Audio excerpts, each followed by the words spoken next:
Welcome to Kicking It Local, the podcast all about the football community in South Australia. I'm your host, Johnny Kecko, and today I'm kicking it comfortably, all thanks to Macron Sports Hub Adelaide, providing clubs and sports podcasters with their teamwear needs. macronstoreadelaide.com.au to get your gear today. And today I am joined by the Junior Girls Technical Director at Fulham United, Kevin Holohan. Thank you for joining me, Kevin. Great to be here, Johnny. It's great to be able to chat with you. You've got a long history playing, coaching and being involved in women's and junior football for over 25 years. Yep.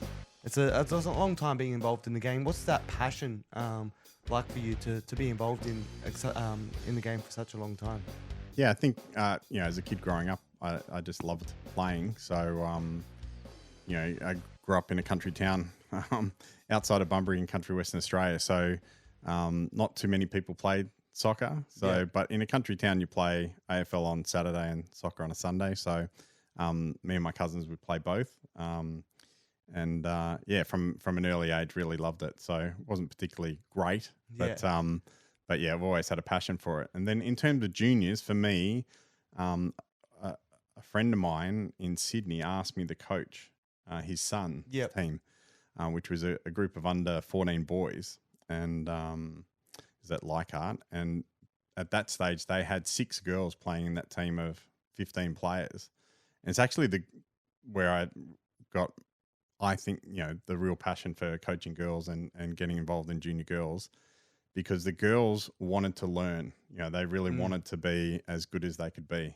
and so it was really, really fun season. My friend's son was great, but the girls in that group were fantastic. So a lot of fun.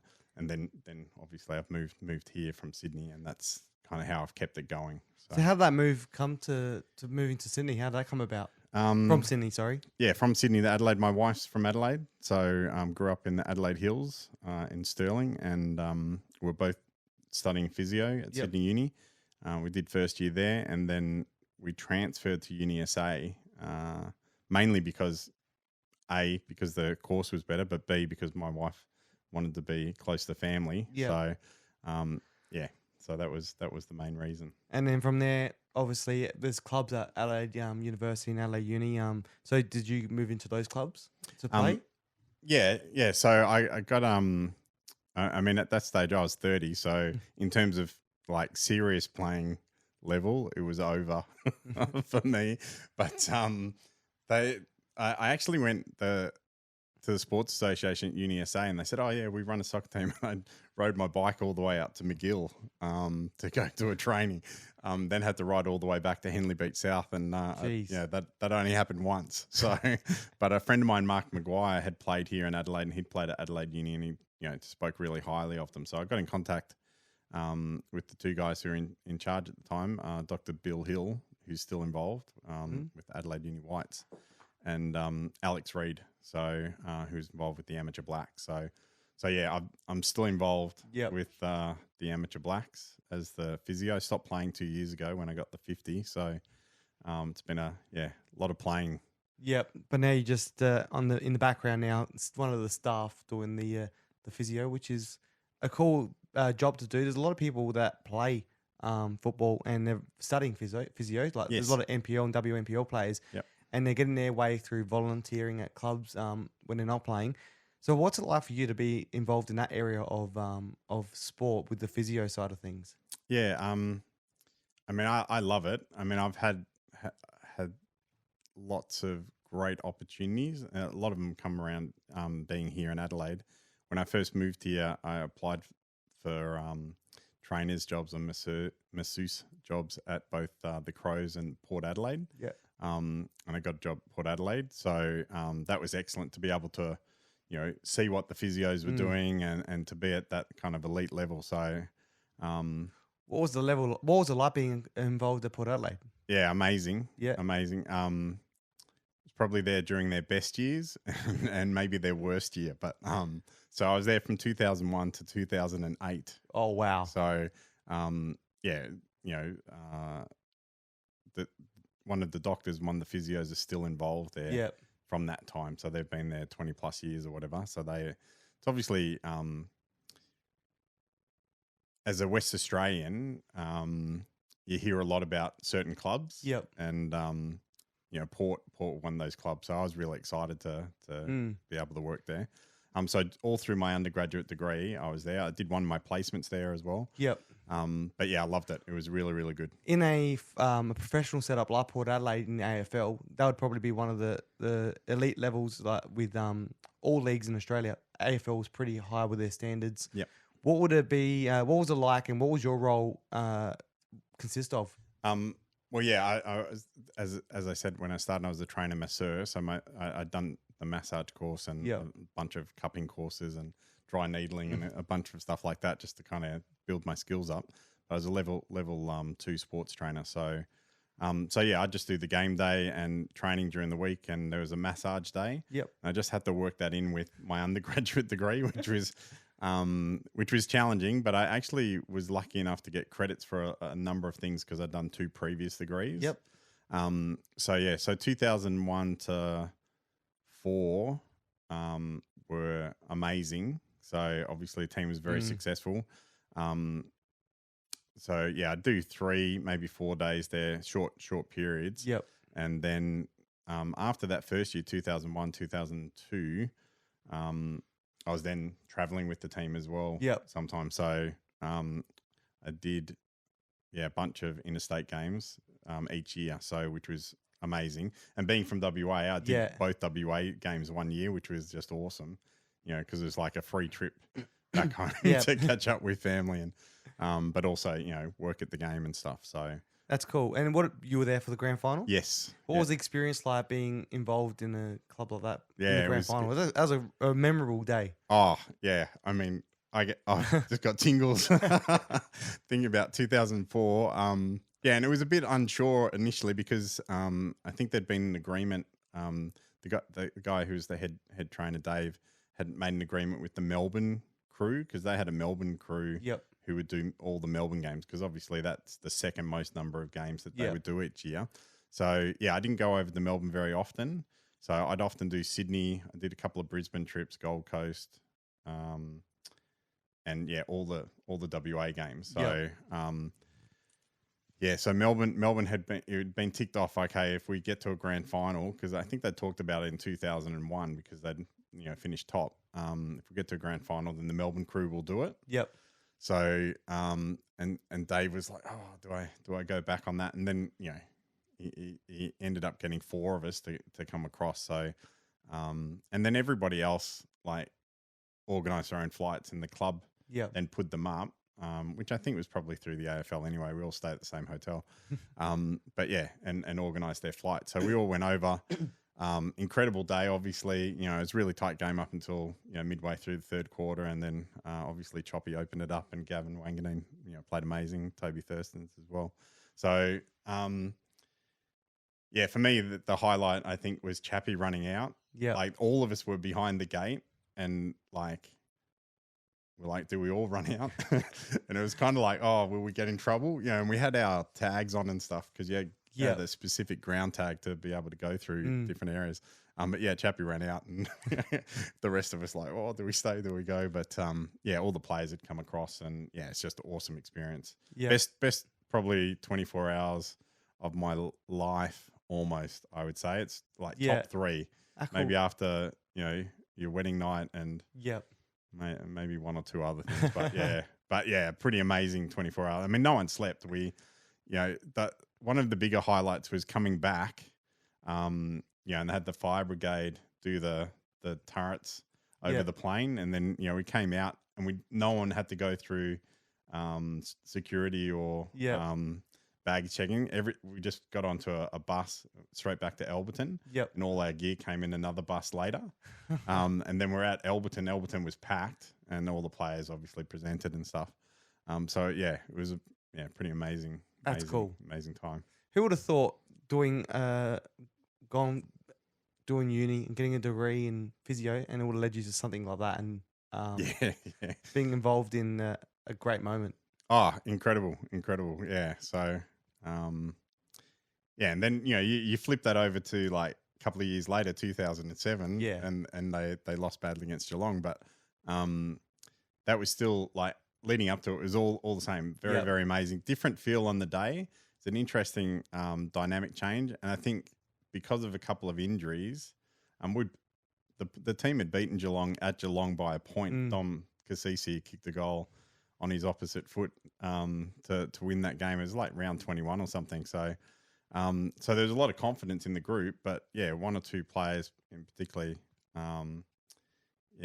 Wilbur was out. Yeah. So, and that I think that was the difference. I mean, they had their chances in the first quarter, but that's life, isn't it? So Well, during the that highs period, and the lows. yeah, we don't want to talk about that one too much. A lot of football fans, but talking about the experience you had there though, during that period, were you were coaching juniors at that period or not, or playing at that time? Yeah, so I started at uni in 2001. So 2001 to 2004, I was playing and coaching collegiate league. Yep. So for the Uni Blacks, and yeah, there's lots of ups and downs there Yeah. as well. Bunch of great guys, some really amazing people, some of the most incredible people I've met. Yep. And such a diverse bunch of people. Yeah. So yeah, Well, because with my experience, I do this podcast. I've been involved in professional settings of broadcasting. So, Mm. and I learned a lot from that area as well, and I still do to this day. But for you, being able to now you're coaching juniors and the technical director of that, did working within a professional organisation like Port Adelaide Football Club and being involved in those big moments of grand finals, did you soak that in? And that help you to what you yeah, do today and the way you absolutely. tackle things? Yep. Yeah, I think depending on the type of person you are, I mean, I'm someone who really analyzes things. Yep. I read a lot. I love to read, so I'm always reading. I usually have 3 or 4 books on the go. But autobiographies and team dynamic stuff and psychology are areas that I really have a lot of interest in. And during that time, there are some amazing people come through the club, who all gave something to building that club. And you look now at where some of those people are. I mean, Josh Carr was a player, but really amazing analyst. And no surprise that he's doing a good job, and he's done a good job at SANFL level and obviously AFL level. Jared Schofield was another one. There were quite a few, really switched on, Yep. really interesting people. I mean, Phil Walsh was one of the people that I really enjoyed chatting to. And obviously Darren Burgess was there during that time. So not surprised that he's doing a great job at the Crows. Yep. So yeah, a lot of really amazing people, a lot of really amazing opportunities. As the masseur, often actually it was quite interesting some of the conversations you'd have with players, Yep. and getting to know people and the things that they were learning. Yep. So yeah, some interesting times with Mark Williams, and through that, built a really good relationship with a number of other people. But so lots of links, Yep. and lots of things that you take on and you go, how can I use that in a non-professional or community club environment? And I think the culture and the base that you build is really important. So probably the biggest thing from all of that took away is making sure that you set a good example yourself. So have a real focus on servant leadership. So I'm in some sense I'm like the leader as the TD, but I'm also there to serve and try and help everyone as much as I can. And I think that's one of the things that I've really enjoyed and seen,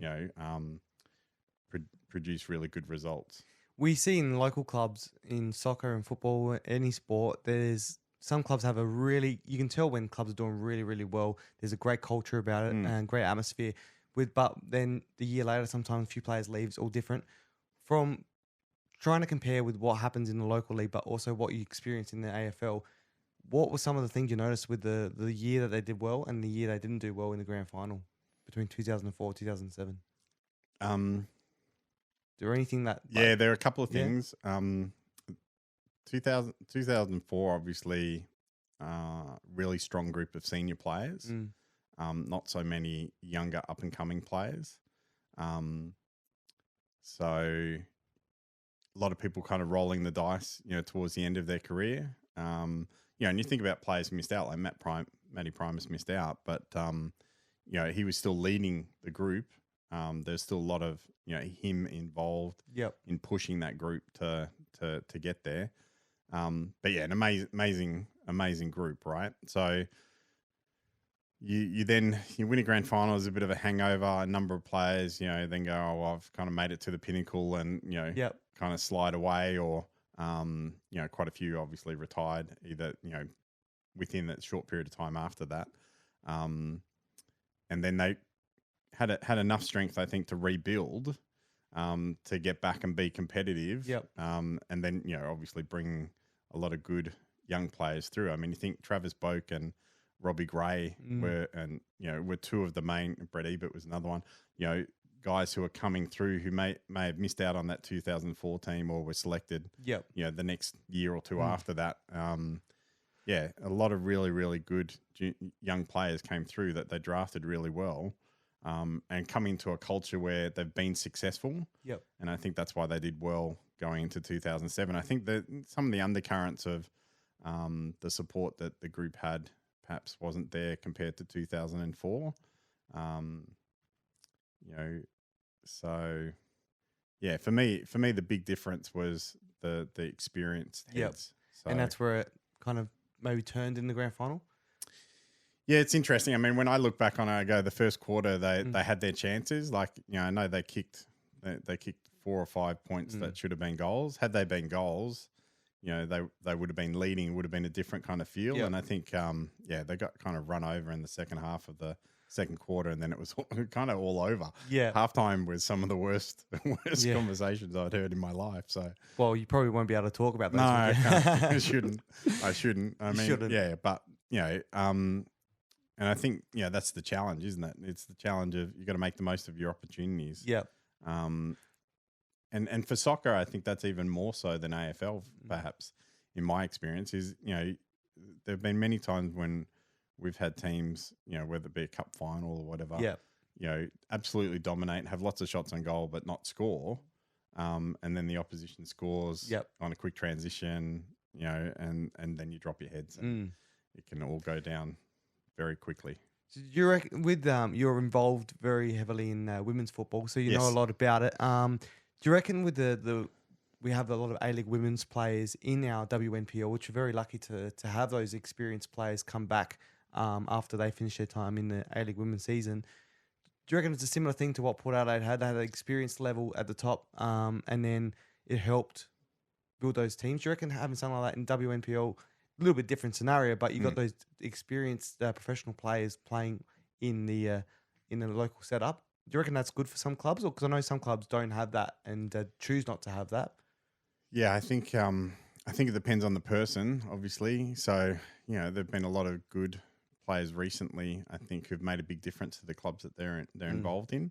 And you think about Salisbury Inter's successful seasons. They had a good, really strong core group of those kind of senior, former W League players or current W League players, or players who should be W League players. I mean, I think of Nicole Calder, for example, who I think is highly underrated as a player. I'm surprised no W League team picked her up, for example. So it's an interesting one. I did the state physio for the state team under 17s, and just about all of those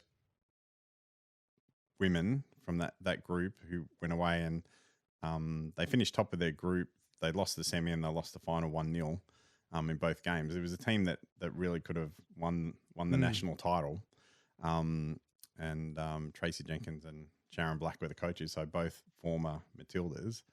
I think Wendy Carter was the team manager. So, but that group, all of them were amazing players, and Ebony was in that team, who's at obviously Metro. Rachel Quigley was the Golden Boot winner, and Sam Kerr was playing for WA that year. They actually went on to win it. SA beat WA in the pool games, so we got the easier draw, but we lost 1-0, and they went on to win the title.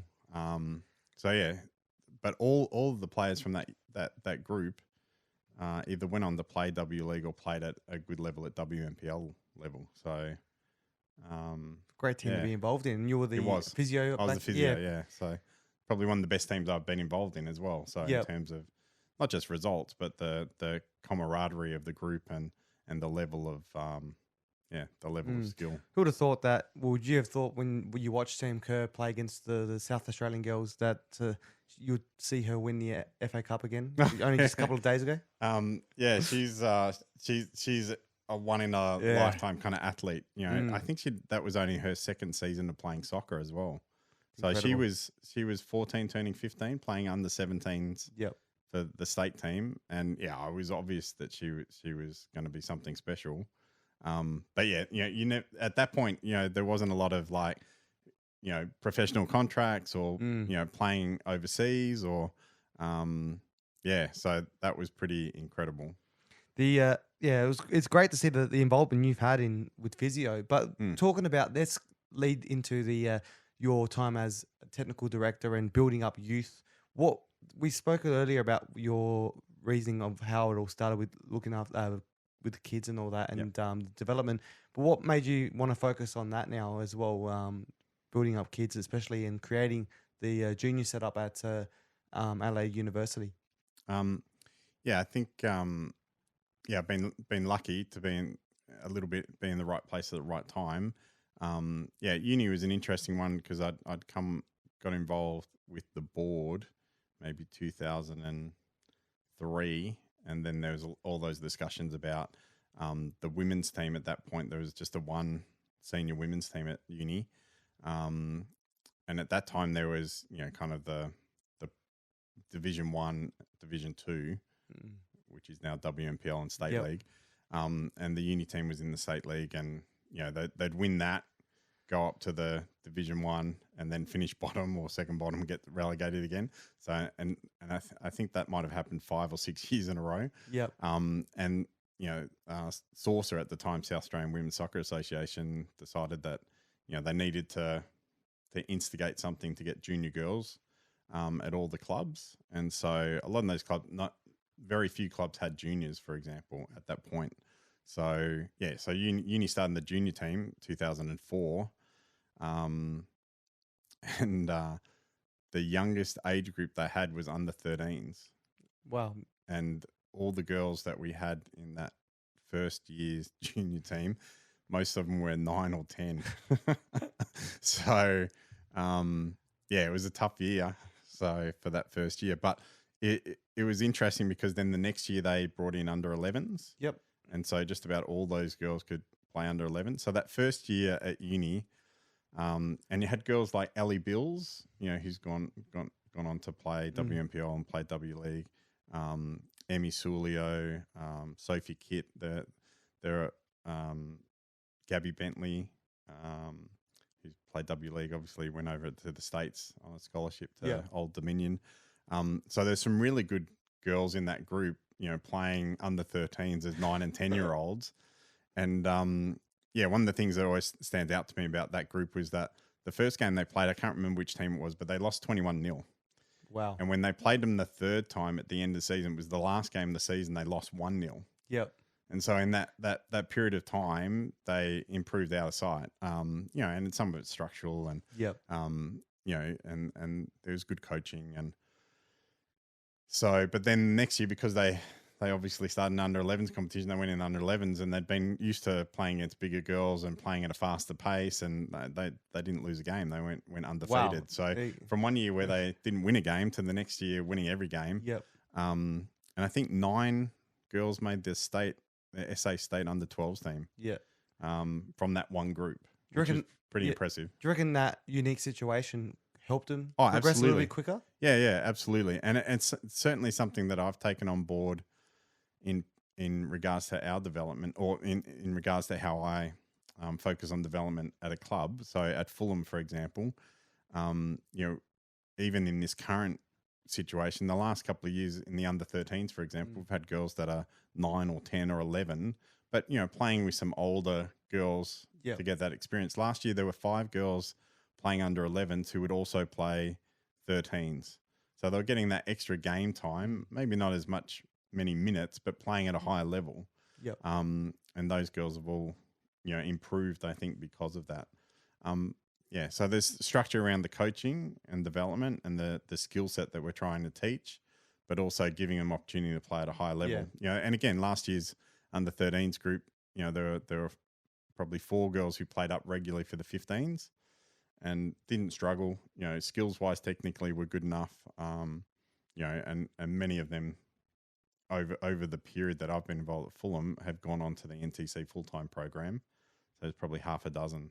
So the under 13s team that was in the 2021 Cup, we won the Cup against Uni. Ironic as it is, still involved at Uni. That group of 16, I think at the end of this year, there'll be half of them will be in the full-time program.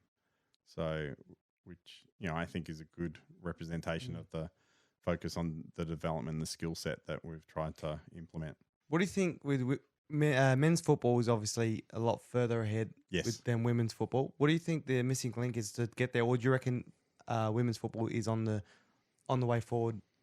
Yeah, I mean, there's two big factors. I mean, the biggest one is numbers. So, the more people you have playing, the bigger the pool, the more likely it is that to be, those kind of, Sam Kerr once in a generation type players. There's certainly a better technical focus now, and I think there are more coaches coaching at that level, who aren't parents or even who are parents, but that are really focused on trying to help them to understand the game and play the game in a good technical way. So where I think in the past, a lot of teams would just be like, okay, we put our strongest players at the back, boot it forward to our quickest player, and let's hope we can score some goals. So a lot of teams are now really playing good football, really good passing.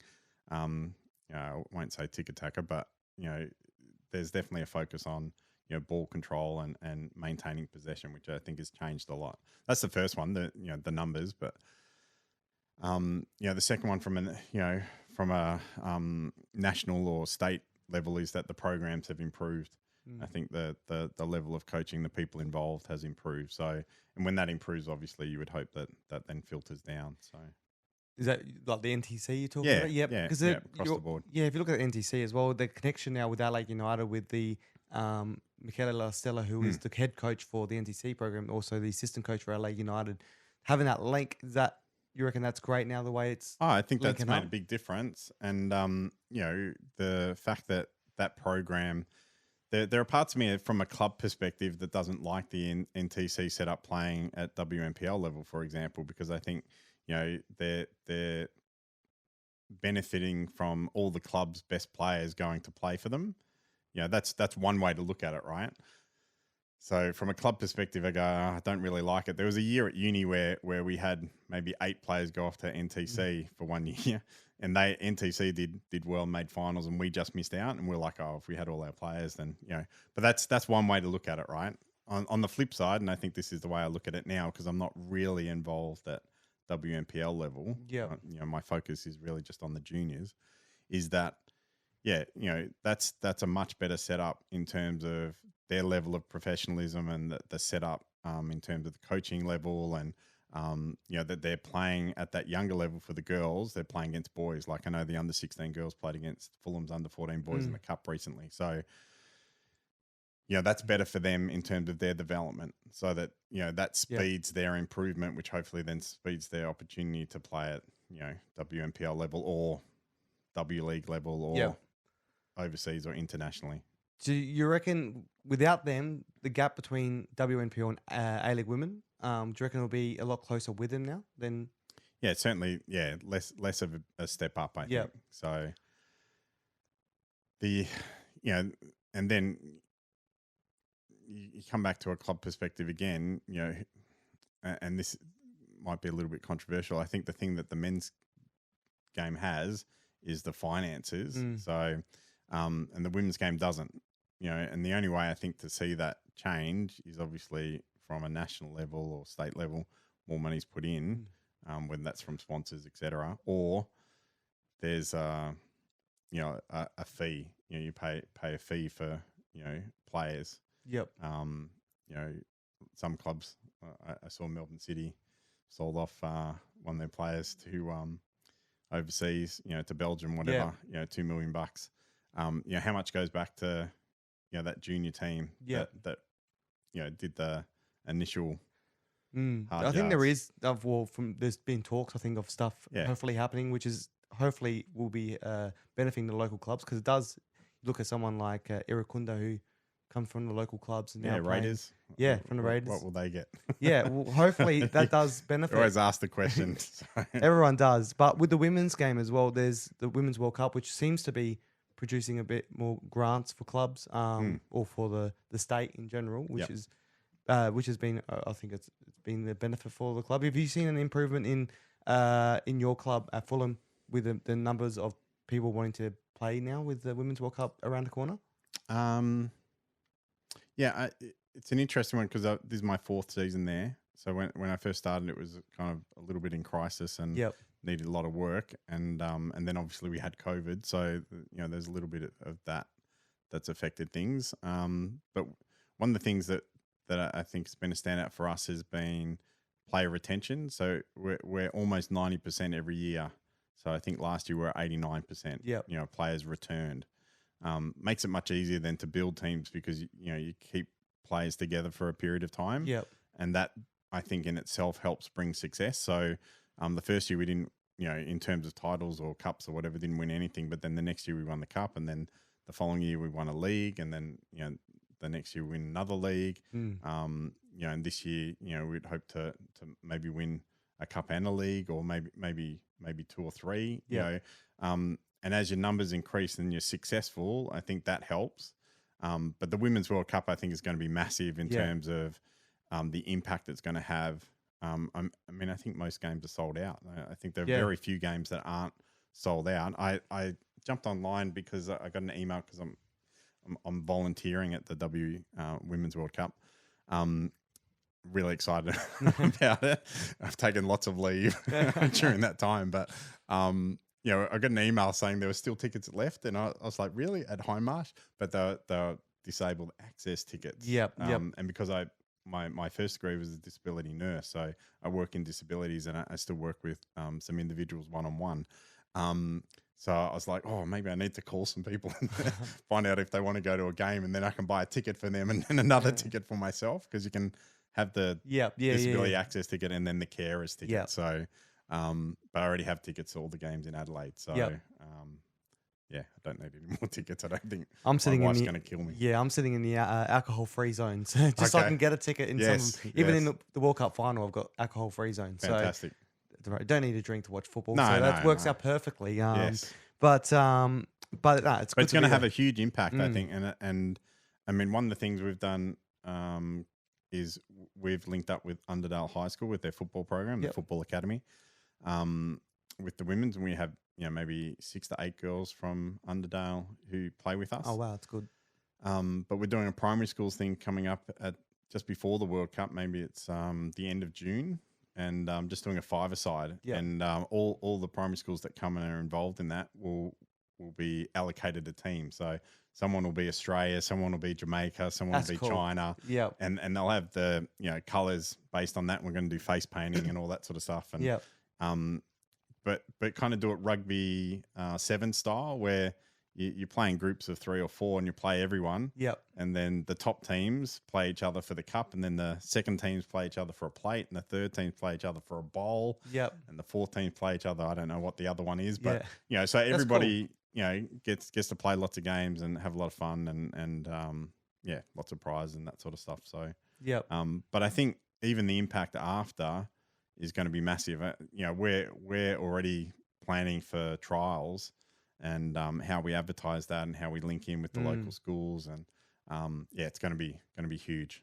I'm looking forward to seeing how that plays out with everything, because I think a lot of people are not prepared for how big it's going to be, and Yep. even the non-football people, the non-football media, uh, or well, you said non-soccer media is they'll Yes, call it soccer, so they're not as understanding of how big this is going to be on everything. I think because it's going to be huge. it is.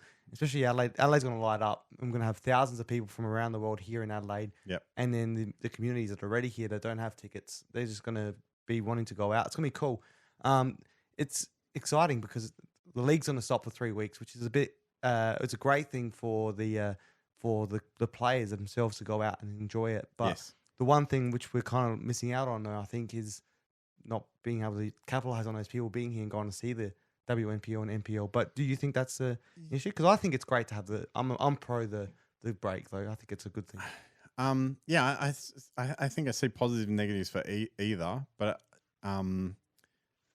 I think having the games, but planning them to be because most of the games that are here, I think there's a Friday game, there's a Sunday game, there's a couple of Yep. Tuesday games. Mm. So perhaps you have the weekend off where there's I think that first week there's a Friday Sunday Yep. combo. You have that week off, and then you have games on the Fridays Yep. after that, because then it gives those people, like I said, who are here, a game to go to, and maybe you make it, it's probably $5 getting in, and you make it free entry. Yep. Have more people come along, you get the kind of the feel of the World Cup. A lot of local community groups that'll be following teams. I mean, obviously China's going to be based here. Yep. I mean, there's a significant Chinese, population, in Adelaide. So you'd hope they'd all get behind it. I think it will be. It's gonna be huge. I can't wait. I'm excited to head down. I'm yeah, trying to find absolutely. anything to be involved in it, and looking forward to getting down to as many games as possible. Yeah. The Women's World Cup is gonna be huge. So are you excited to at Fulham to be involved in women's juniors, the girls juniors, and what's to come with it? Are you excited that you're a part of it at this stage of the? Yeah, I think it's worked out well in terms of timing, because we now run under 9s, 11s, 13s, 15s, 17s, obviously WMPL and reserves. The hope is that with the impact of the Women's World Cup, we can increase the numbers, maybe under 7s team. I know there are a couple of clubs that run under 7, so the big challenge I think is how clubs then not just sell it, but make it attractive. Because cost is always a factor. I'm anti high fees, but I know there's reality of what clubs need to pay. So we've had discussions about how we can kind of try and offload some of that, or how we can decrease our fees, how we can get more, particularly people from non-English speaking backgrounds or new arrivals. We do a number of scholarships already. I know Adelaide United did a number of scholarships with Flinders University this year. Yep. One of the girls from our club got one, Isabel Trimboli, in the under 17. So that was awesome. And I think that's an incredible offering from them. I think they did 8. So, that's eight girls who may not have been able to afford to play who are playing. And I think, if there's more of that, I think that'll make a big difference as well. Yep, nice. Well, with your role at Fulham United, you're the director of the junior girls football program. So what's that involve with your side of things? Yeah, big one is the lead into trials. Yeah. So setting up trials. I did a lot of the advertising. Went to all the schools in our area. We did flyers, etc. And then the setup of the coaching setup. Who's coaching each team. What we want them to focus on. So, we've really gone with the FFA guidelines on, what they want at each age group, and then added some of our own stuff. And obviously one of my focuses has always been not to have parents as coaches. Yep. And that's been, I've had that for a long time. So as I said, at uni, there were very few parents as coaches. We get players or former players, etc., senior players involved. Yeah, so it's setting that up and getting that rolling, and then getting it all set up.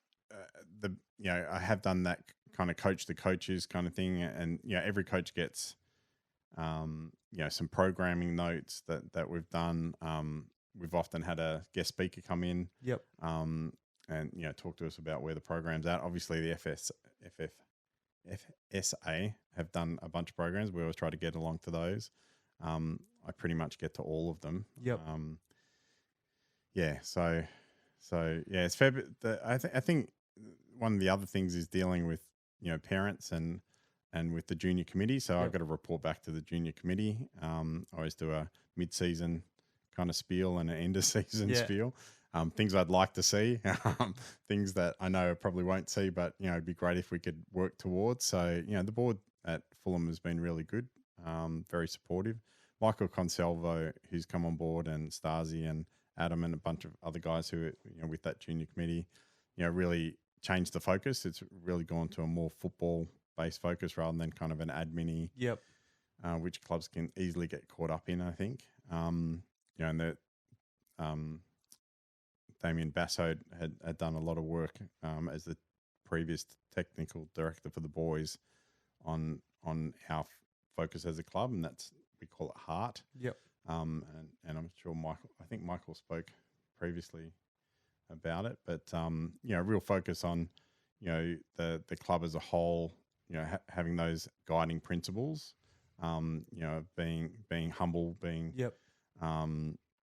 energetic, being having a positive attitude, respectful, and teamwork. So yeah, all of those things have been really big as well, and we've really been working on that over the last couple of years. Well, you talk about not having parents coaching your teams. So we see some clubs have parents, which is there's some great parents that coach, Mm. but does it change? Has it changed the way that the juniors have come through and the performance that they're showing? That you having these experienced coaches or Oh, I experienced think that players? I think experienced coaches makes a massive difference. I mean, we had Jill Latimer, former Matilda. Just trying to remember off the top of my head. I think Jill is Matilda number 49, Yep. maybe. I'm gonna hope that that's right. I'm pretty sure it is, but and Jill, has been an amazing player, coached state teams. Is a football Mm. SA life member. Um, but an amazing person. Yep. So did a great job with a junior team last year, and it's hard to get people like that involved. I mean, this year we've got Adrian Sandtrack coaching the under 13 Yeah. Reds, so former Matilda's coach. Yep. Yes, his daughter plays in that team, and that's obviously one of the reasons. But he's one of the few exceptions I would say I've made for a parent coaching, because how can you argue with his resume? So, Yeah. and it's a situation where my goal has been to get the best coaches possible, to the point where I think just about all the coaches are better coaches than me. Mm. So and I'm a very experienced junior coach, and I've coached senior. So Yep. and obviously played at a reasonable level. So Mm. and that's what you want. You want football people to run those programs. Well, Adrian Sandtrack is probably one of the most experienced coaches you probably have in the setup. Yeah. Um, Easy. what's it like having someone like that with that experience of coaching Matilda, some great female footballers that we've had in our time, coaching now the juniors and the next generation? Yeah. He's come on board with a very strong group. So it's a group that's been very successful over the last couple of years. And as I said to you earlier, a number of girls gone on to the full-time NTC program. So, girls like Kiara O'Reilly and a Jock Manning, Soph Tarasenko from last year. So there's a whole bunch of really strong girls that have come through there, and the girls that are in that group now have played with those girls. Some of them are younger, Yep. and it's still a young group, and they're technically learning from someone who has had groups that are playing at the highest level. Mm. And his understanding of football is just Yeah.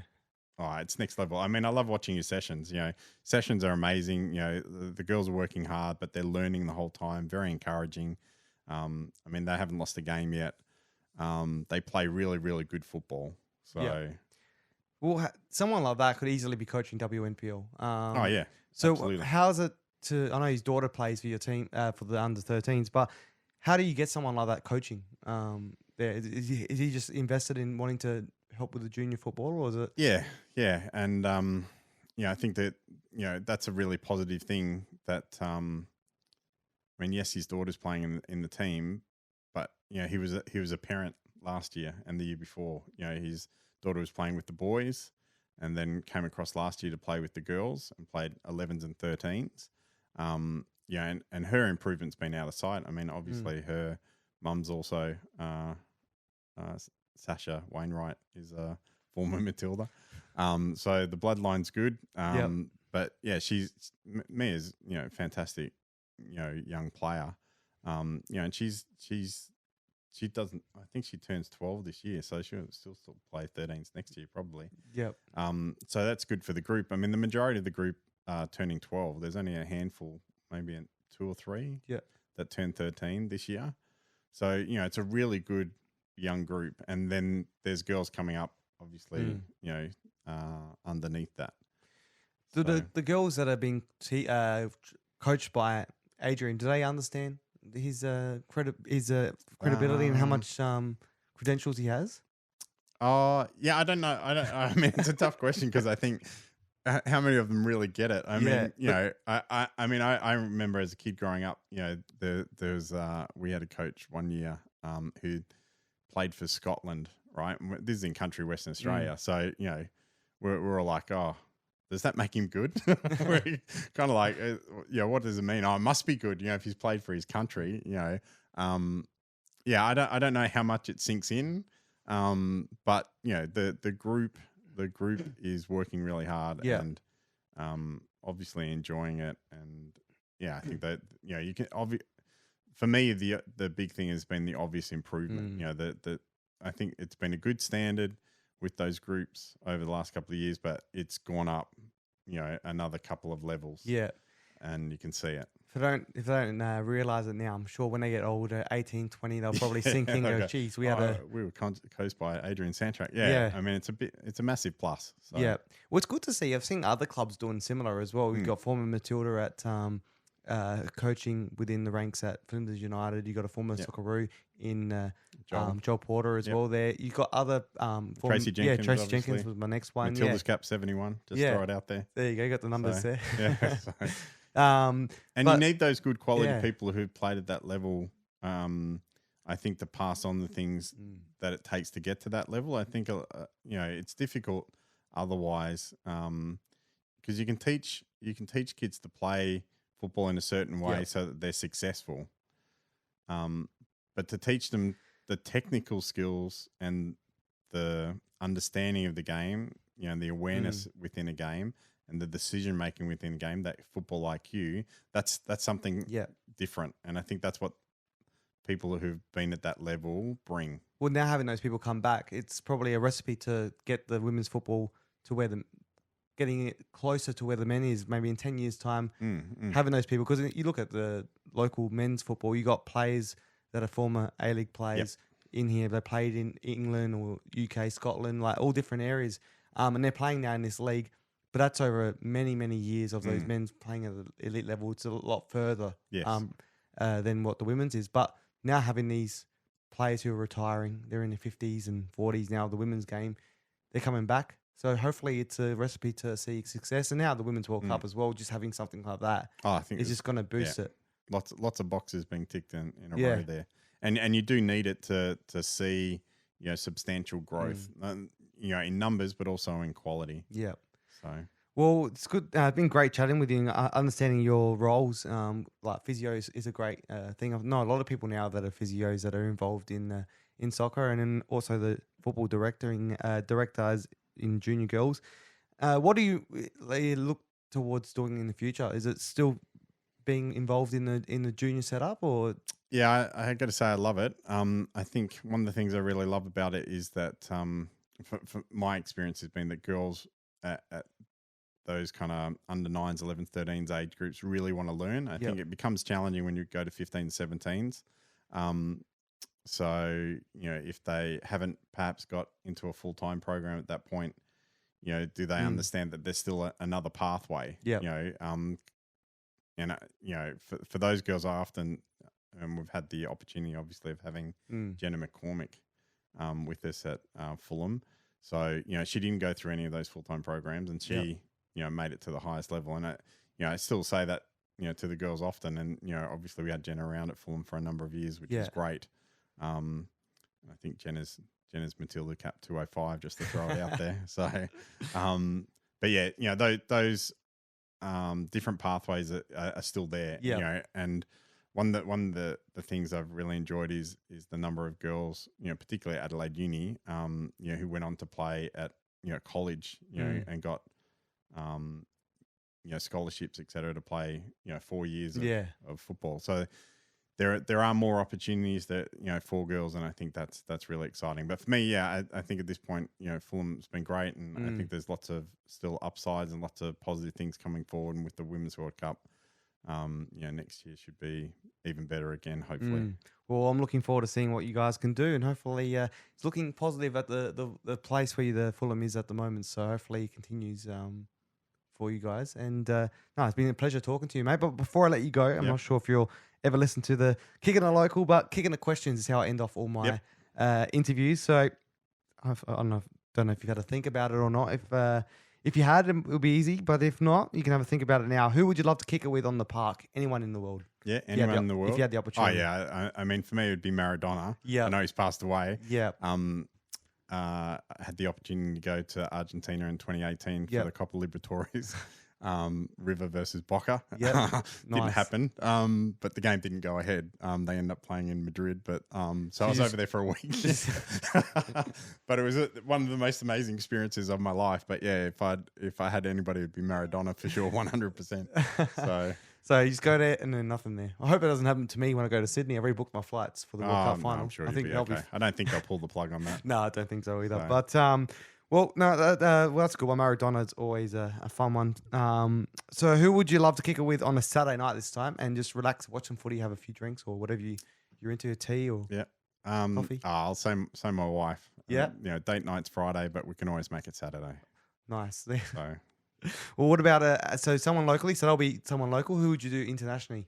Or you can choose whoever you want. But yeah, okay.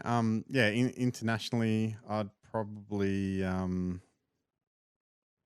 think I'd go Messi. I think he's he's a family man, but he's very generous. So I think he'd be a lot of fun. Yeah, I think he would be, and him and your wife get along as well. All three of you together. I think there'd be no problems. Yeah. My wife is a massive soccer fan. Yeah. So she would love it. And she's Barcelona girl. Oh, so nice. She would be very excited. That'll be fantastic. Well, if I was in your shoes, I would love to go and party on a Saturday night with the Port Adelaide boys back in 2004, just to see what that would be like. It was a crazy night. So I reckon it would have been crazy a few nights, maybe not, maybe for some. Yeah, for some, but it was a very special evening.